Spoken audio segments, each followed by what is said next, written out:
जय श्री राधे कृष्णा।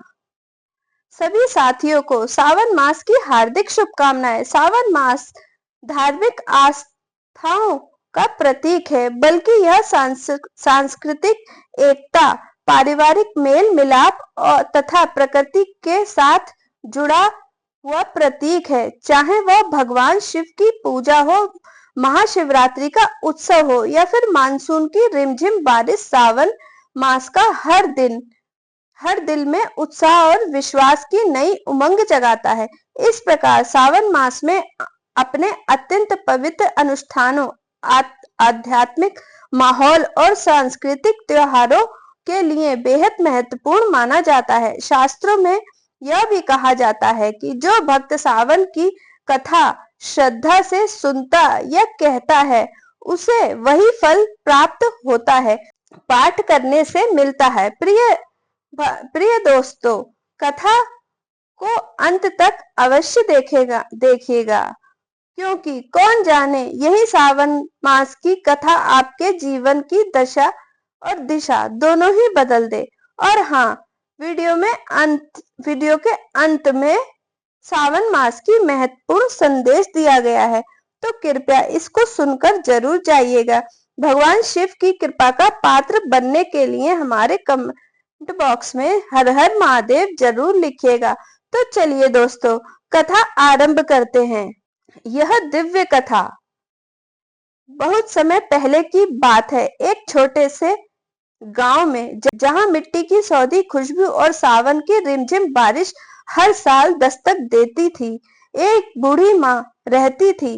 उसका नाम था यमुना और उसकी दुनिया उसके बेटे रवि में ही सिमटी हुई थी। रवि, जो बरसों पहले बेहतर भविष्य की तलाश में विदेश में चला गया था।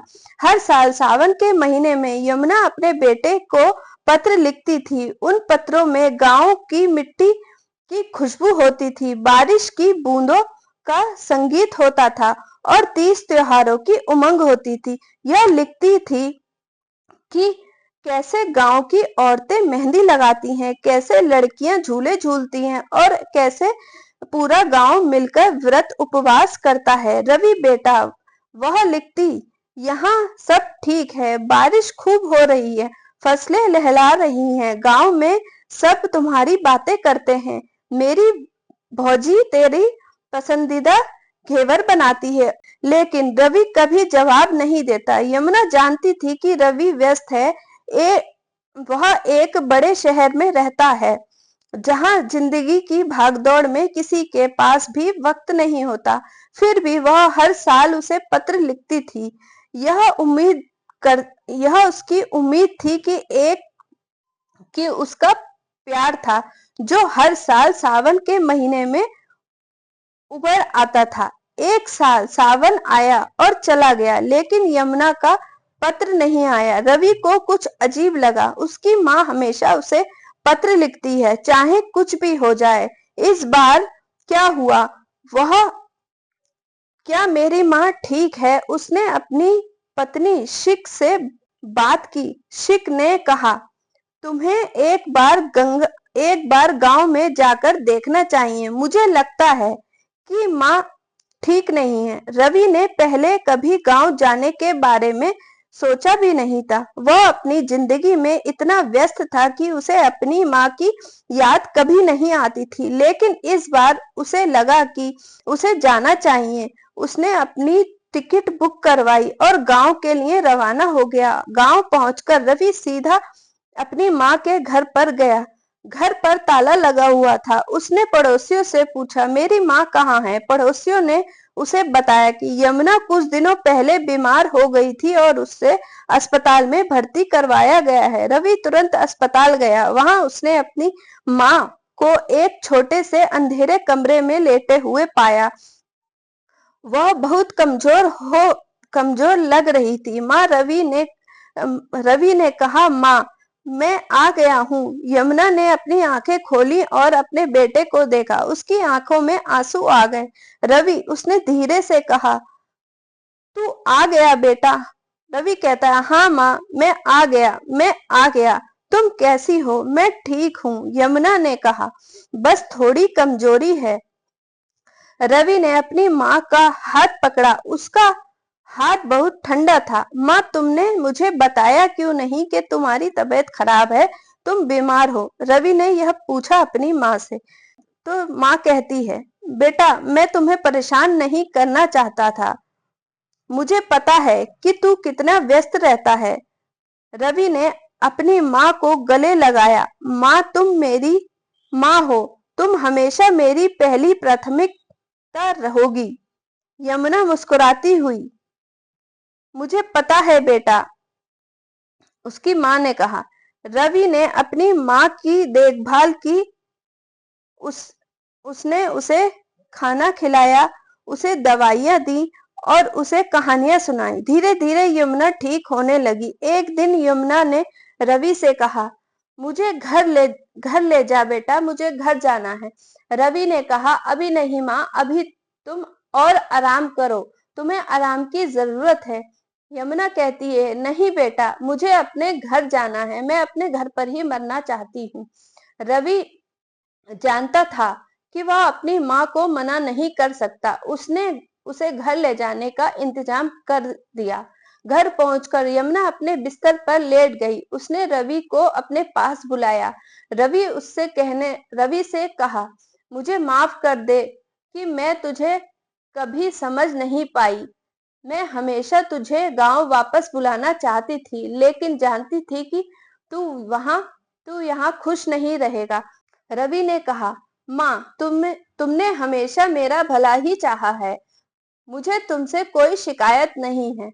तो माँ कहती है, मुझे खुशी है कि तू यहाँ आया। यमुना ने कहा, मुझे खुशी है कि तू यहाँ आया, तुझे आखिरी बार देख पाई हूँ। यमुना ने अपनी आंखें बंद कर ली और हमेशा के लिए सो गई।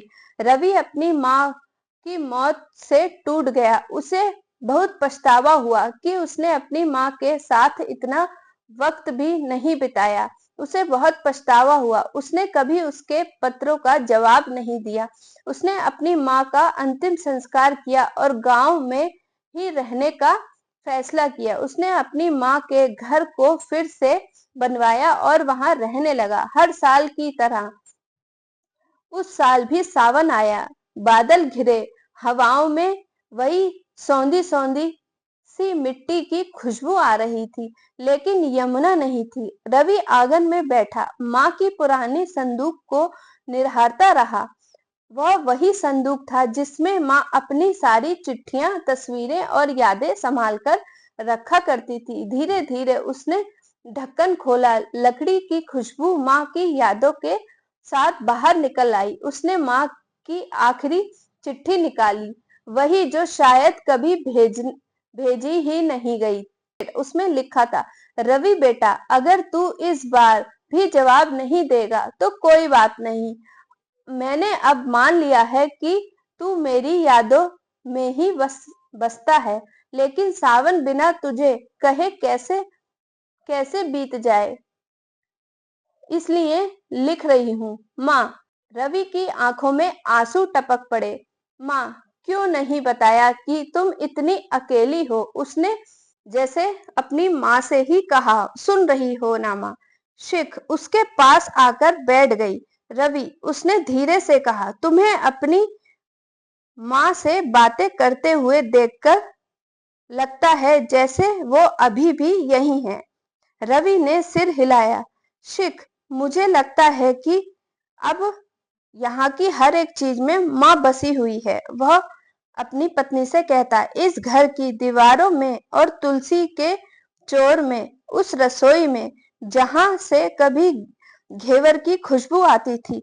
शिख ने पूछा, क्या तुम इस बार भी पत्र लिखोगे? तो रवि मुस्कुराते हुए कहता है कि हाँ, मैं इस बार पत्र लिखूंगा, जब तक यह सावन आता रहेगा।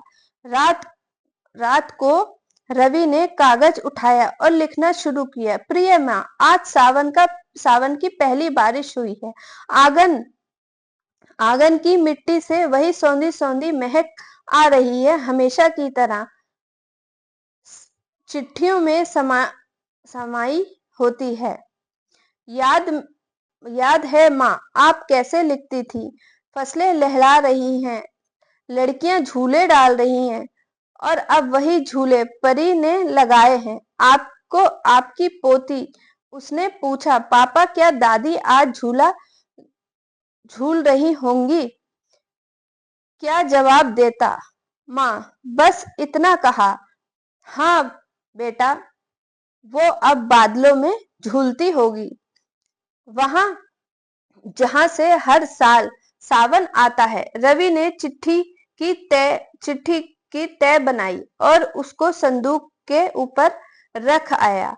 यह उसका छोटा सा रिवाज बन गया था। हर साल सावन में माँ को चिट्ठी लिखता था। समय बीतता जा रहा था। हर सावन वही भावनाएं फिर से जिंदा हो जाती थी।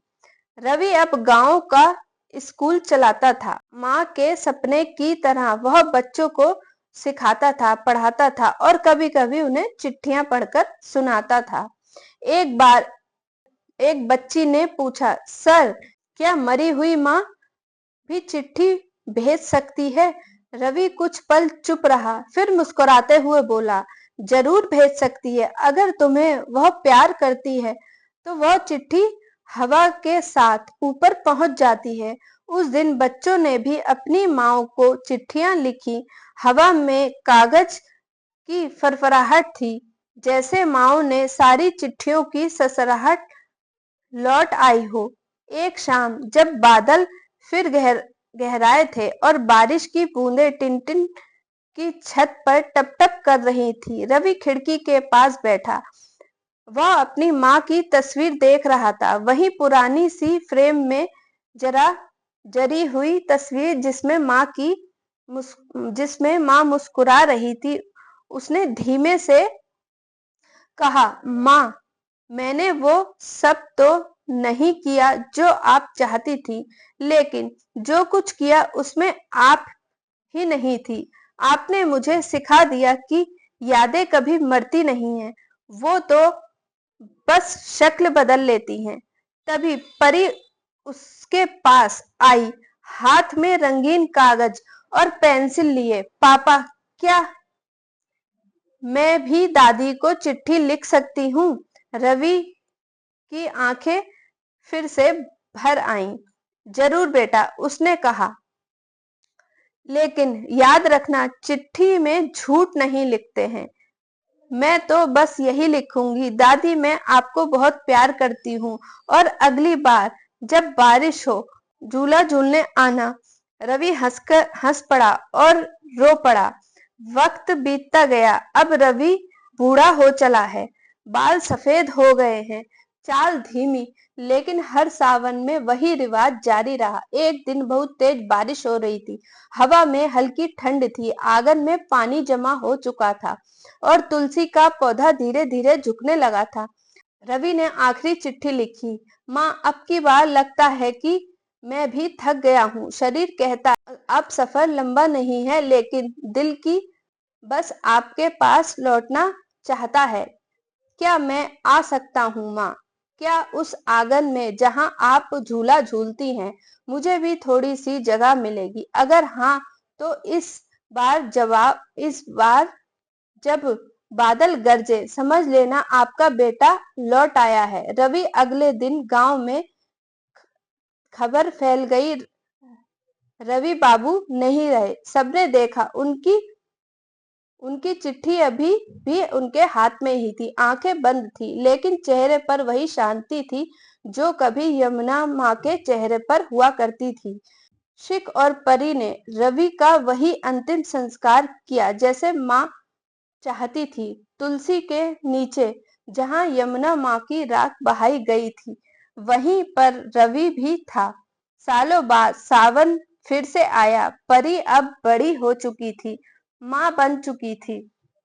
अपनी नन्ही बेटी के हाथ में कागज और पेंसिल थमाते हुए उसने कहा, लिखो बेटा, अपनी दादी और नाना को चिट्ठी लिखो।